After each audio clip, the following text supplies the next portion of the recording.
ले बहन, अभी इससे काम चला, बाकी बाकी दो। राजेश, पीछे वाले गेट पे ट्रक आया है, सामान उतरवा लिया सारा? हाँ साहब, सारा सामान उतरवा के मैंने बेसमेंट में रखवा दिया है। अच्छा। अब राजेश, ये कौन है? ये मेरी बहन है, आज ही आई है गांव से। आपको नमस्ते करो। नमस्ते साहब। नमस्ते। अब सब ठीक, कोई प्रॉब्लम तो नहीं है ना?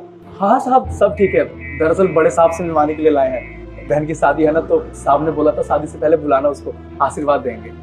अरे बड़े मालिक तो बाहर गए हैं, शायद शाम तक आएंगे। अच्छा, तो कोई बात नहीं साहब, हम इंतजार कर लेंगे। और अगर साहब को टाइम लगा तो किसी दुकान में बिठा देंगे। सामने के दुकानदार सब जानकार हैं हमारे। वैसे राजेश, तुम्हारी बहन की शादी है, उसके लिए तुम्हें मुबारकबाद।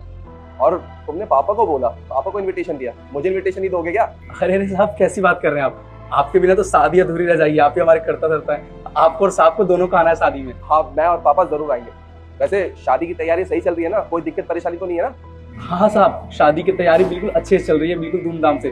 बस शाम को हमको नोटरी ऑफिस जाना है किसी काम से, फिर बहन को शाम की ट्रेन से गाँव भेज देंगे वापस। 1 मिनट, नोटरी वाले के पास क्या हुआ?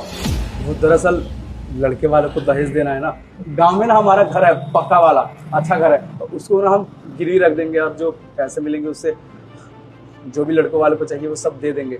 अब माँ बाप के जाने के बाद बस हम दोनों ही बचे हैं, तो हमारा पूरा फर्ज बनता है कि हमारे रहते हुए हमारी बहन को कोई दिक्कत परेशानी ना आए, इसलिए साहब। राजेश, ये कैसी बात कर रहे हो तुम?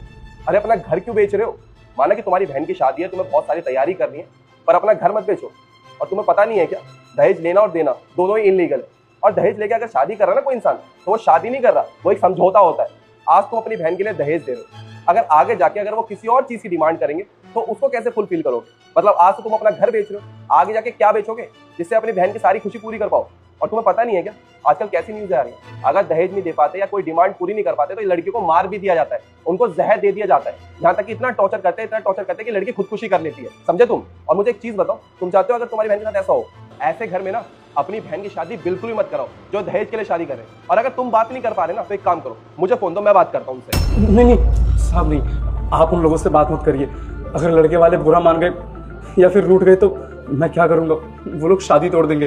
और समझिए आप, गांव देहात रुको बेटा रुको, तुमको मेरी कसम, इस वीडियो को लाइक कमेंट और सब्सक्राइब जरूर करो। 3 दिन में तुमको एक बहुत बड़ी खुशखबरी मिलेगी। के लिए नहीं करता। हम तो एक मामूली से सिक्योरिटी गार्ड हैं आपके घर के, और आप हमारे लिए इतना करें, हम आपका एहसान जिंदगी में कभी नहीं भूलेंगे साहब। ये मैं कोई एहसान वहसान नहीं कर रहा, मैं अपना फर्ज पूरा कर रहा हूँ। और हाँ, एक चीज और, अभी कभी तो छुट्टी ले और बहन को लेकर ना चांदनी चौक जा, और वहां पे जाके ना A1 लहंगा ले, सबसे बढ़िया लहंगा होना चाहिए, क्योंकि उस दिन ना मेरी बहन सबसे अच्छी लगनी चाहिए। ठीक है साहब, मतलब भैया, आप बहुत अच्छे हैं। आज के टाइम पे कोई हम जैसे गरीबों के बारे में इतना नहीं सोचता जितना आप सोच रहे हैं। पहले तो बस मेरा एक ही भाई था, लेकिन आज लग रहा है कि आज मेरे 2 भाई हैं।